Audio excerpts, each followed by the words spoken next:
अथ तृतीयोऽध्यायः कर्मयोगः। अर्जुन उवाच ध्यायसि चेत् कर्मणस्ते मथा बुद्धिर्जनार्दन तत्किं कर्मणि घोरे मां नियोजयसि केशव। व्यामिश्रेणैव वाक्येन बुद्धिं मोहयसीव मे तदेकं वद निश्चित्य येन श्रेयोऽहमाप्नुयाम्।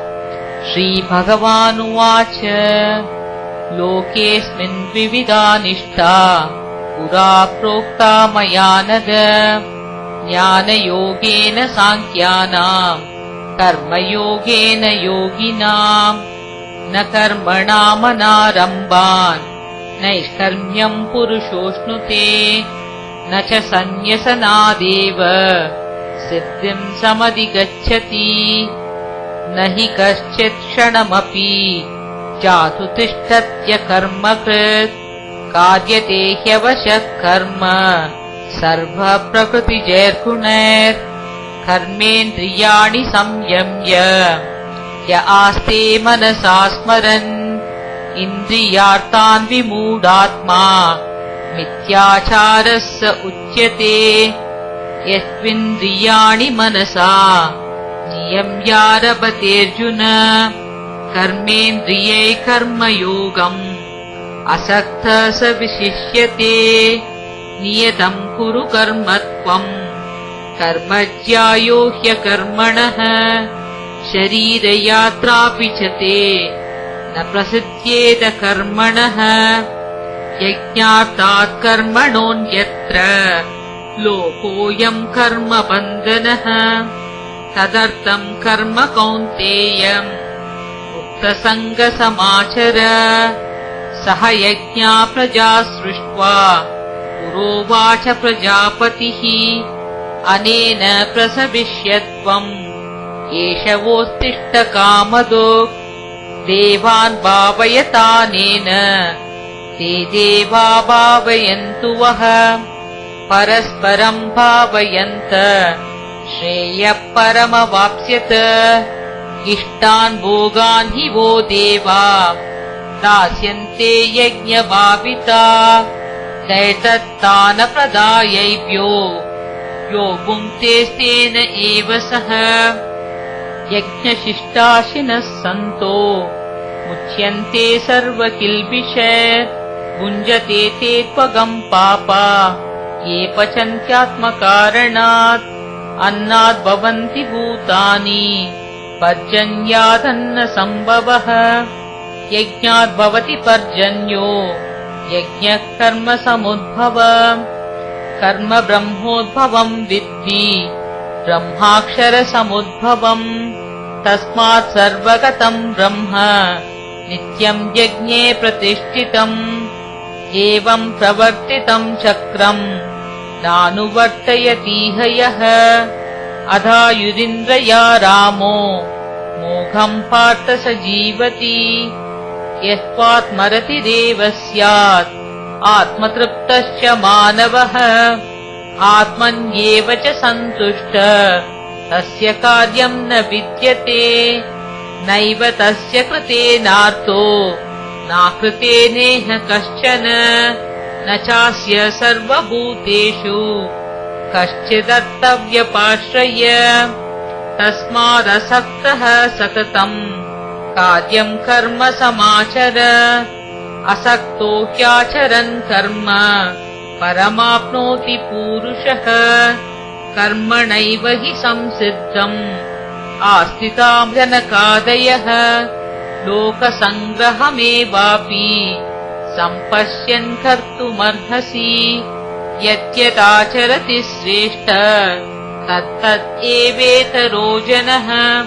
स यत्प्रमाणम् कुरुते लोकस्तदनुवर्तते।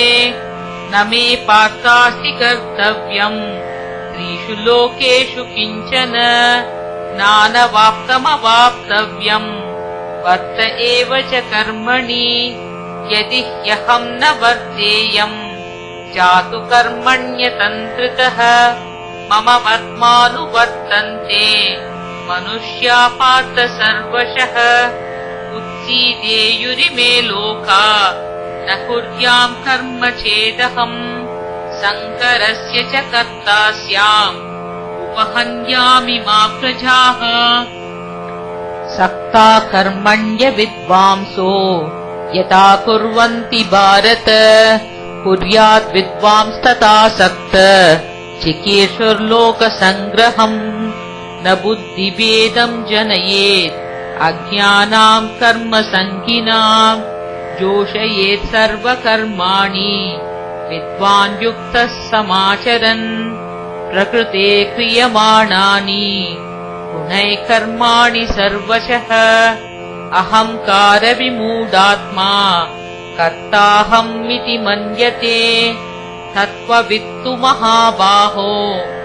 गुणकर्मविभागयोः गुणा गुणेषु वर्तन्त इति मत्वा न सज्जते प्रकृते गुणसम्मूढा सज्जन्ते गुणकर्मसु तान् कृत्स्नाविदो मन्दात् कृत्स्नभिन्न विचालयेत् मयि सर्वाणि कर्माणि सन्न्यस्यत्वात्मचेतसा निराशी निर्ममो भूत्वा युध्यस्व विगतज्वरः ये मे मतमिदम् नित्यम् अनुतिष्ठन्ति मानवाः श्रद्धावन्तो न सूयन्तो मुच्यन्ते तेऽपि कर्मभिः ये त्वेतदभ्यसूयन्तो नानुतिष्ठन्ति मे मतम् सर्वज्ञानविमूढांस्तान् विद्धि नष्टान् चेतसः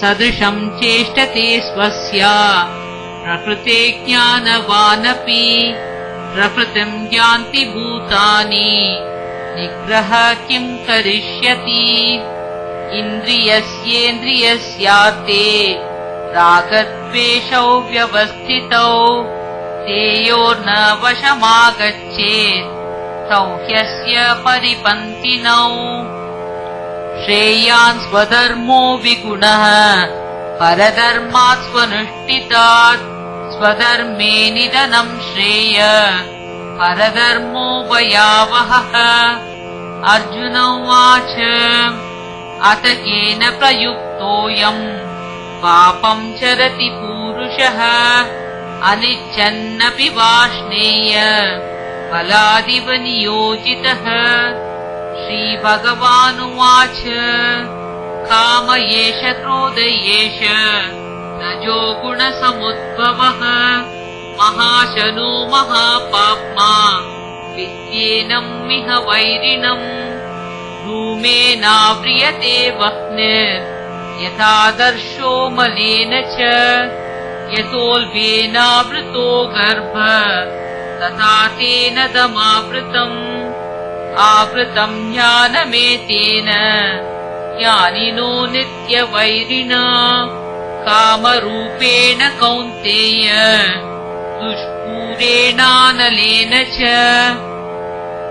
इन्द्रियाणि मनो बुद्धिर् अस्याधिष्ठानमुच्यते एतद्विमोहयत्येष ज्ञानमावृत्य देहिनम् तस्मात् त्वमिन्द्रियाण्यादौ नियम्य भरतर्षभ पापानम् प्रजहिह्येनम् ज्ञानविज्ञाननाशनम् इन्द्रियाणि पराण्याहुर् इन्द्रियेभ्यः परम् मनः मनसस्तु परा बुद्धिर् यो बुद्धे परसस्तु सः एवम् बुद्धे परम् बुद्ध्वा संस्तभ्यात्मानमात्मनाम् जहि शत्रुम् महाबाहो कामरूपम् दुरासदम् ॐ तत्सदिति श्रीमद्भगवद्गीतासु उपनिषत्सु